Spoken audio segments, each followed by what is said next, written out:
Uh, it's the 18th of October. 18th of October 2021. It's 20 past 3 in the afternoon. It's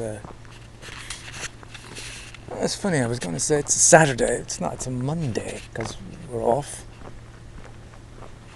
And I'm walking into you know where.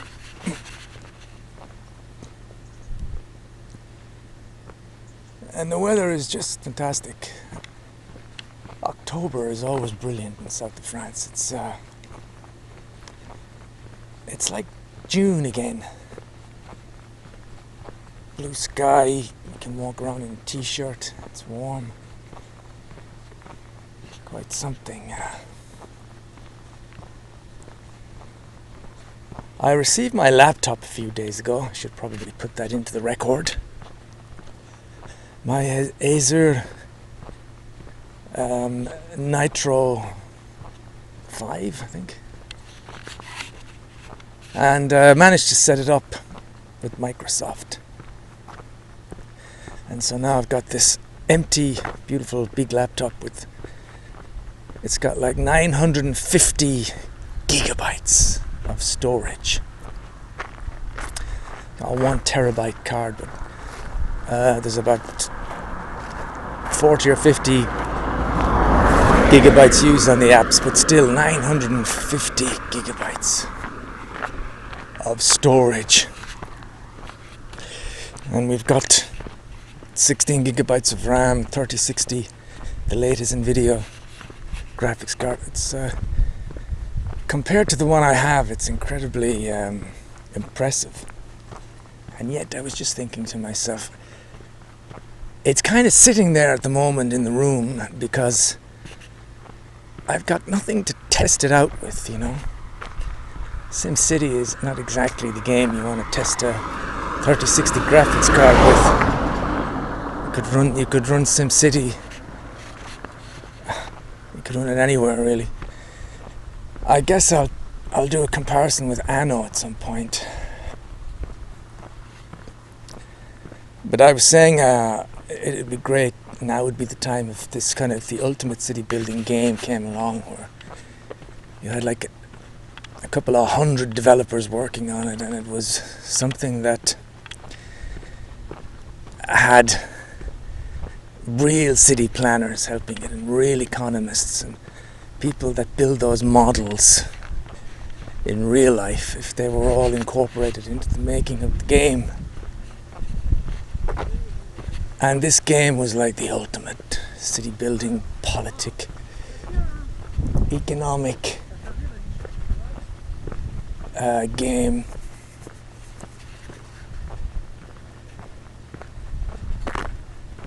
And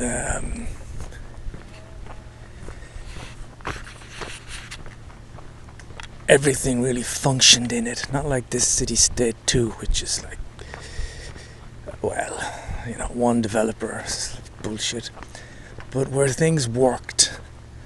So you could actually spend a whole evening just working around the educational part of the game, you know, to see what effect that has on society. Or you could spend hours developing a certain industry.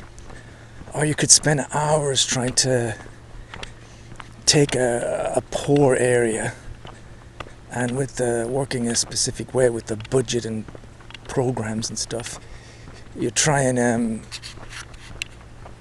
increase the prosperity in this area, you know what I mean?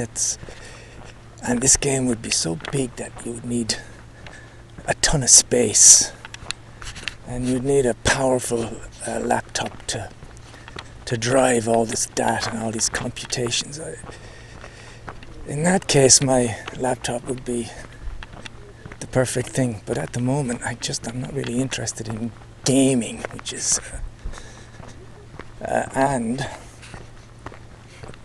I've got no film ideas to do. Buongiorno. Buongiorno. You know, I play chess. You don't need a 3060 NVIDIA graphics card to play chess. So there it is, but it's there for the future, and I think it's good I got it, because we do have some people that are interested in the Connemara. Who knows? It mightn't be there in the new year, the Connemara. We may have moved on. So it's like, even if I don't use it now, for the future. I was thinking, though, this is kind of what I wanted to record. I was thinking about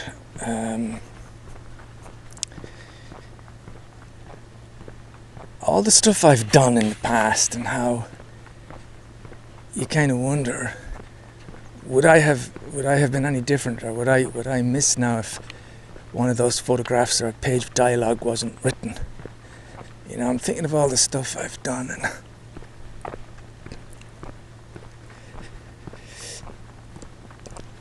I can't remember exactly how I worded this with myself. It was something like, have I done anything that's changed me, or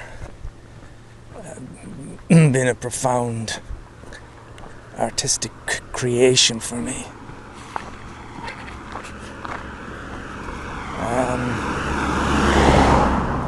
And beside the Between Ourselves book, which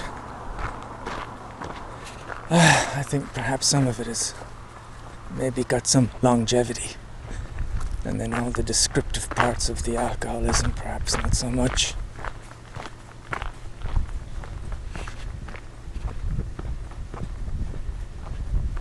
And I thought, see, all these things, they make us who we are. All the notebooks, all the writing, all the YouTube videos, all the creative endeavors, all the photographs. They bring us to the point where we are now, 55-year-old.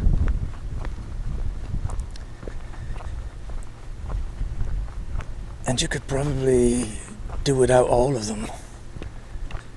If it came to it, I could probably delete every single photograph I ever took. I could probably get rid of every page of dialogue I ever wrote. I could delete all my YouTube channels. And I'd still be here. And I'd still be a part of all of that stuff. It's kind of in the DNA, And I sometimes wonder what the point of keeping all of this stuff is. This notion that you'll go back over a notebook at some point, and you'll gain some, what they say, let's more colourfully to say, you'll mine some gold out of them. And there's this idea that when I'm an 80-year-old and I'm in bed and I don't have much mobility, I'll be able to carefully go back and listen to every audio I ever did, and it'll be just a wonderful way of passing the time, going through my life, and I'll be able to look again with new eyes at all those XCOM videos that I've done. And it'll give me a little bit of a boost, because I'll be entertained by something I did myself, and I'll be saying, well done for putting all this together 20, 30 years earlier, because it means something. Somewhere along this dialogue, discourse, I had the strong feeling that when you have these thoughts and you have these questions, that they're important and interesting, and when you share them, because it might be new to certain people, there's a fascination in anything that's new. I think if someone says something and you haven't said it, you haven't thought of it before, and you're receptive to that kind of stuff, it can really trigger something. Like when Norm Macdonald said, just realized the other day that, all this stuff about watching the sunset, and he said, I just find it boring. That really resonated with me, because there's so many things we're programmed to like, and I question that sometimes. I don't like certain things that you're almost supposed to like. And on the radio today, I turned off the program, which was about a little boy with some problem with his spine, and he can't get the proper treatment in Ireland because there's about 1 million people on a waiting list. And they were talking to his mother, as a 10-year-old boy who is in a bad way. And it's really depressing, and I felt a certain guilt that, you can't turn it off. How could you be so heartless as to switch off this mother when she's bearing her soul about this terrible problem she's having with this poor 10-year-old boy? And I thought it's a great example of thinking, feeling some kind of guilt for having the thought of switching this off, instead of thinking another way and thinking, this is just making me feel slightly guilty. Why am I feeling slightly guilty about a person I don't even know what he looks like? I mean, it's just because you don't want to put yourself in a depressing place doesn't mean you're a bad person. And it's kind of crazy if you start feeling bad over every problem in the world. I mean, Jesus Christ, how many people are there struggling? You'll probably find that the number of people not struggling is very small. But you know what I mean, it's like people that go to, there's this great movie out, what's it about? Well, it's this mum and dad, and they have only got one son that they've been trying to have for years and years, and they're delighted to have this one son, and then one day the doctor says, your son is dying of cancer. And so the movie is about their struggle, and ultimately their love, and you go, why the fuck would I want to watch something so fucking miserable? I want to watch something with the character that gives me a boost. And for me, it's subjective, I guess. I like this sardonic, is that the word? A kind of sarcastic, slightly, but more cynical older guy who hasn't much time for all the new rules and regulations, and who sees to the core of things, and every sentence he speaks, there's just some kind of beautiful truth in it, even if it does come across as rude and upsetting to the uninitiated around him, It's something like that. I watch someone like that, and I for the rest of the day, I kind of transform into that character, because I think, that's an improvement. That's a character I would look up to. That's somebody to aspire to be. But so many movies now, they don't really have anything like that. But I was thinking again about all this stuff, and about how it hits me occasionally when I'm walking. I have these ideas, and I want to air them. I would love to have some feedback. But feedback can't really be from your wife. There's too much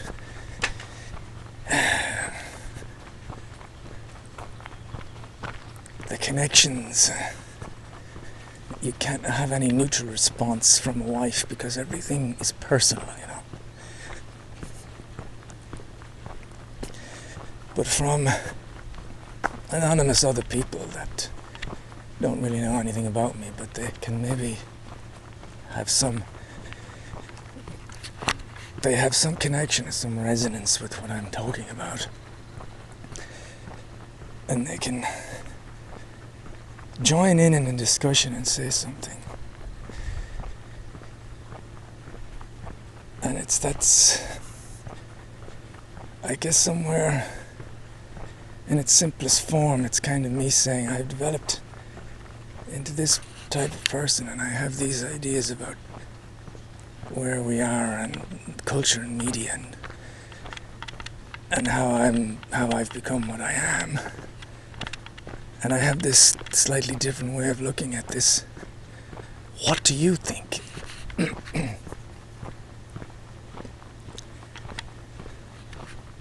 So I think I've been trying to do certain creative things occasionally on YouTube. What I really need is more going in line with the audios that I've done. And it would probably, to find something it's creative, but it also satisfies the need. Because these audio things have certainly been they've had some therapeutic value for me. Otherwise I wouldn't keep doing them, I don't do them. Bonjour. I don't do these audios with the objective of immediately putting them onto the This Life YouTube channel. That's not in my mind at all. I'm doing it because I like expressing myself. And I suppose it's perfectly logical that I don't have anybody to express myself to. In the old days, maybe someone would write a book and try and have it published, and that's be their way of expressing themselves. I express myself in this way. It's more modern, and it's also the sound of your voice, which I think is of some importance in the future. I mean, if you were. Because then, the idea is coming from the person themselves. I don't know. There's some value in that to me. And so because I don't have anyone to express myself to, and sometimes I think I come up with interesting ideas, it's not surprising that I should go back time and time again to YouTube and to think, how can I make a go of my channel, whatever, and also use it as some kind of therapy for myself. Funny thing about my two channels that I've got, Helicopter Overhead, is that I'm aware some people maybe know me on those channels, maybe not very many. But the question is, do I want to go all personal and have perhaps Mick Manley or English Simon listening into all these thoughts?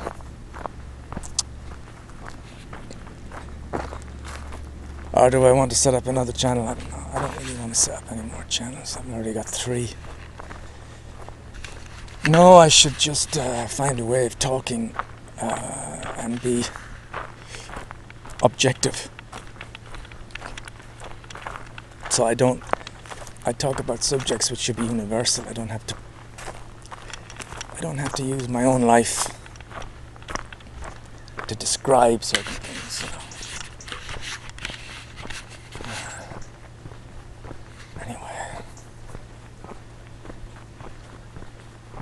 Is it just a way to tell the world that you exist? Really what we want is somebody to listen and say, I turned on your 40-minute YouTube audio the other day and I was engrossed. You were entertaining. I didn't switch off at all. That's really all you want. You want someone to find you entertaining.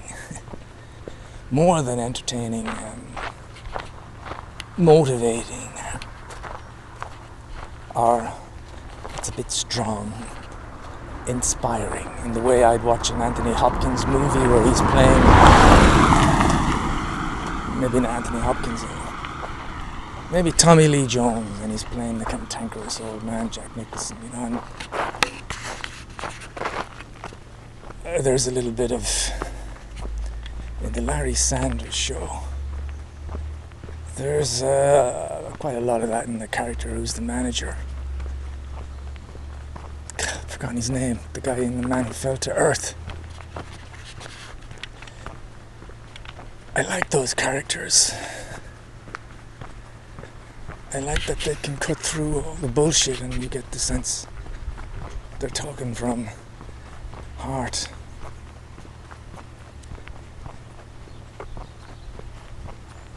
So I guess that's what it'd be. That's what you'd like. If only I could go through life without needing that sense of, that recognition. Without needing that sense of being told that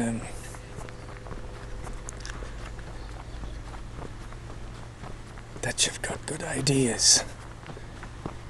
To always want to be that person who, I've listened to other people like that they've become a joy to listen to, like Norm Macdonald, for instance. Because everything, the way they see things, is slightly refreshing. And they can then come up with ideas that are new and you haven't thought of them before. But at the end of the day, it is this human need to be kind of recognized as an interesting person. That sounds kind of dull, isn't it? It's like this Steve Davis, interesting Steve Davis, but God, I'd settle for being interesting. You should watch this guy's YouTube videos. He's got a really interesting way, an interesting take on things.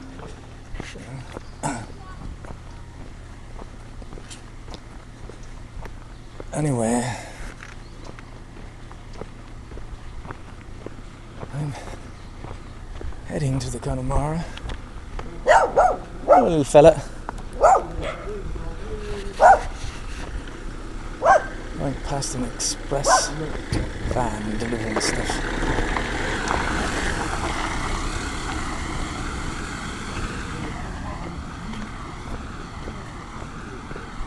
I'm always trying to find, I guess this is the crux of everything. Sometimes you have to wait for that thought to come along and crystallize. And this isn't new or anything, it's just I haven't been able to find the words. It's to find some kind of artistic endeavor that satisfies me on certain important levels, you know.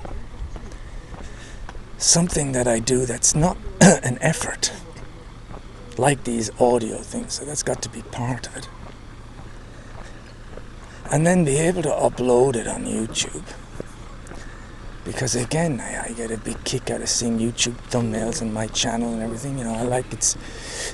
There's an aesthetic sense when you create a nice picture and you have it in that little square.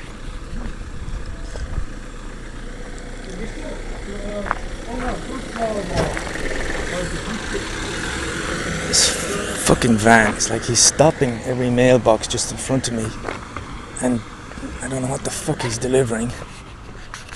It's just annoying. To find that expression. But for me, it needs, as somebody once said, there isn't really any art without an audience. It's true, you know. There wouldn't be any point in spending years painting wonderful pictures and then putting them in an art gallery on top of a fucking mountain in the middle of the Amazon where no one will ever see it. What would be the point?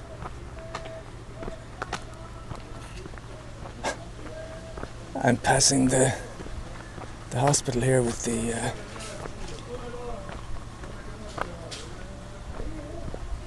the mentally challenged people. I can hear somebody singing. Either singing or having some kind of a turn. So yeah, when I upload stuff, there just needs to be an audience. I need some feedback. That's what's been lacking all these years in everything I've done. There's been no feedback when there is a bit, like originally from Flow, let's say. It's fantastic, and I just devour the person when they want to give some feedback because I'm so desperate for it. And in all my YouTube stuff, there isn't any, and I know that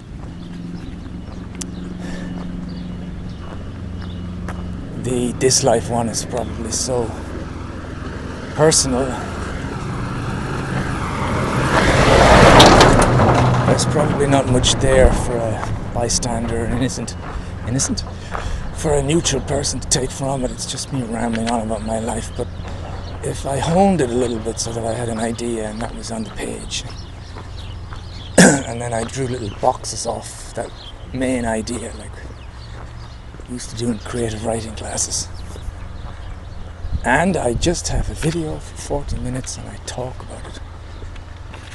And then, because people don't want to watch a blank screen or a black box, you put in something for them to watch. Maybe it's a video of you that you've done some editing to. You know, it could be just something simple, you and Tuco, and you've done something to it. Or it could be some photographs that you've got. But I feel if I could find that kind of a way of expressing myself in the evening, putting it on the channel, putting a decent headline on it, thoughts on this subject, whatever.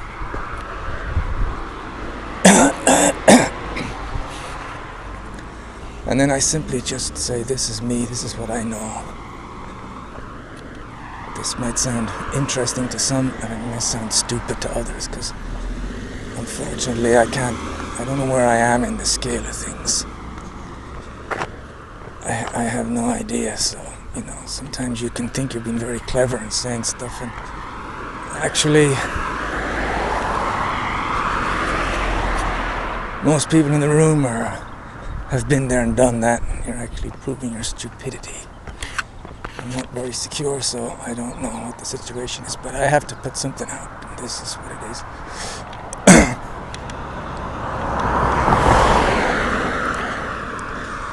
Maybe because of the sense I get inside myself when I come up with some question about life, I should trust my instinct maybe about, you know, well, that is interesting.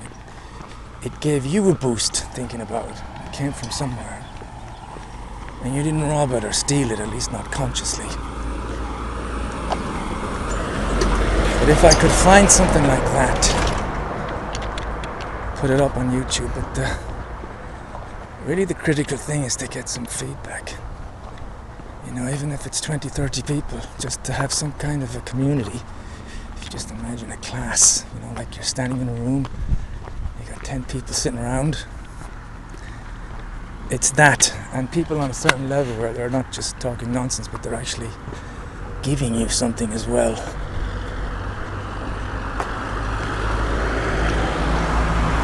And then maybe I could upload things every day. And that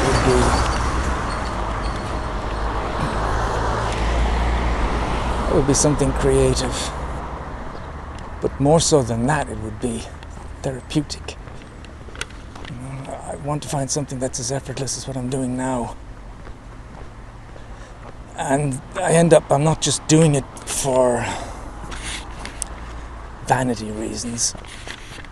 That's obviously there, but I'm doing it because it's help.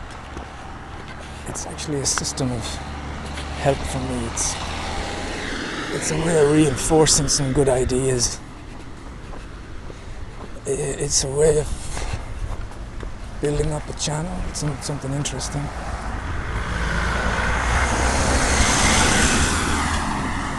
It's simply a way of being creative.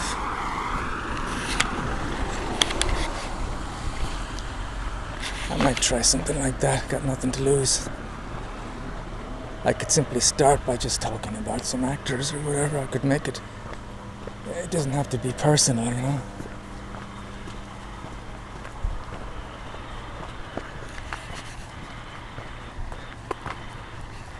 And maybe with a decent thumbnail and stuff, it would have some interest.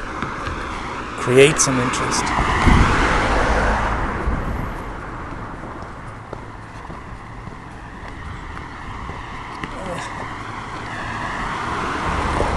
Not sure if the whole idea, I mean, if I just do it for, like I say,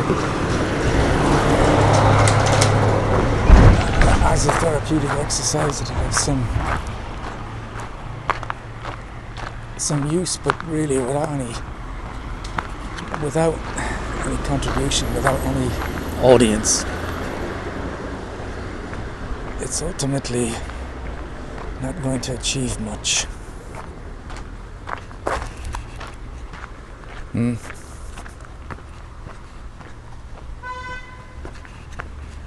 So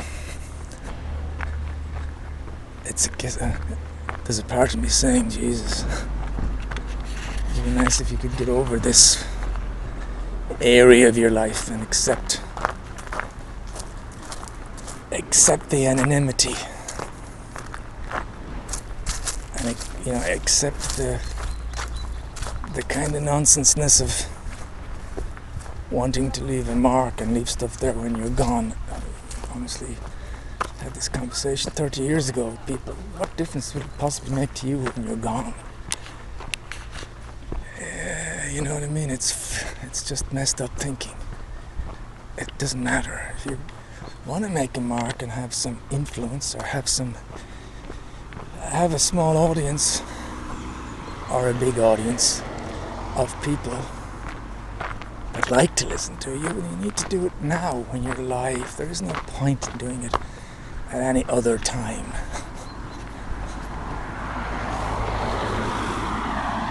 But I wonder if one accepted that those things are never ever going to happen. If one simply accepted that you're never going to be heard by anyone.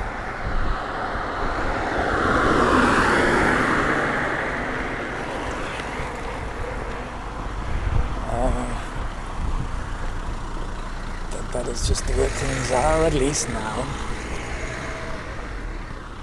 And again, there is that big joke about the guy drowning in the flood and trusting God and not taking any of the help, and then God says, what the fuck happened to you? I sent you this guy in a boat, I sent you a helicopter, what are you doing here? Maybe I could look at it that way as well. God is saying, I'm giving you these ideas.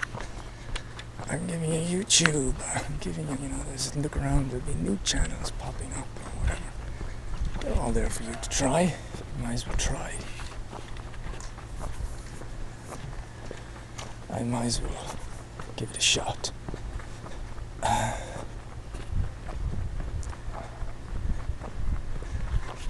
Funny how my mind seems to, it's strange. It seems to have either consciously or unconsciously decided not to entertain, or like we used to say in drama school, play the obstacle of, what the fuck do you do when the Connemara's gone? Are you going to go back to Ireland? Can you really stay here with Flo and perhaps all her family rolling their eyes and shaking their head at you because you're not working? All that stuff that caused me so much stress a few months ago. I don't know whether I'm just repressing it, pushing it away, or I've somehow resolved it and just I've found some strength in just not caring about it anymore, and just whatever will be, will be. I don't know. Bonjour. Bonjour.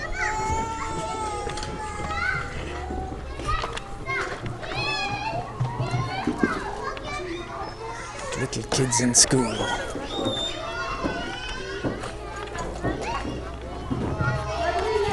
Imagine being 4 years old again. 4 years old. In 2021. They were born in, let's say, 2016. Something like that, 2016.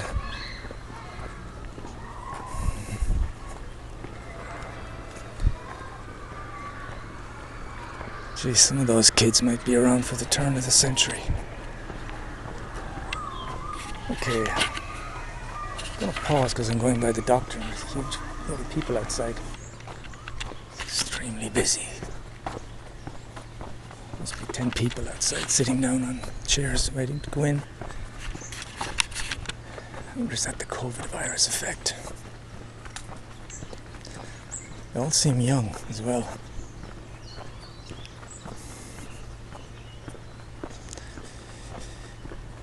And ahead of me is this woman with this black dog.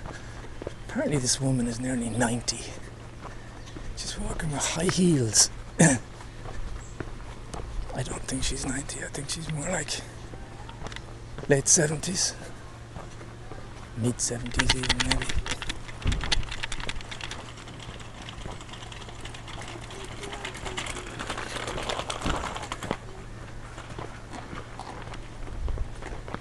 Struggling to walk with her hips. You know, she reminds me of when she's wearing high heels. Crazy. She reminds me a bit the way my father's mother used to walk. Granny Loughlin.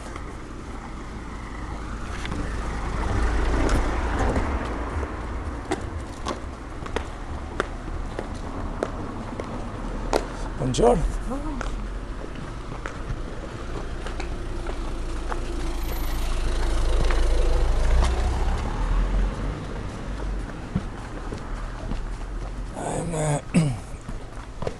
In Arizona, obviously, I'm walking down one of the side streets before we get to the main street. And I've been talking for 37 minutes. There's a full one. And I'm going to say goodbye. I don't know how relevant this stuff will be in the future. I don't know how many times maybe this has been repeated. Anyway, adios.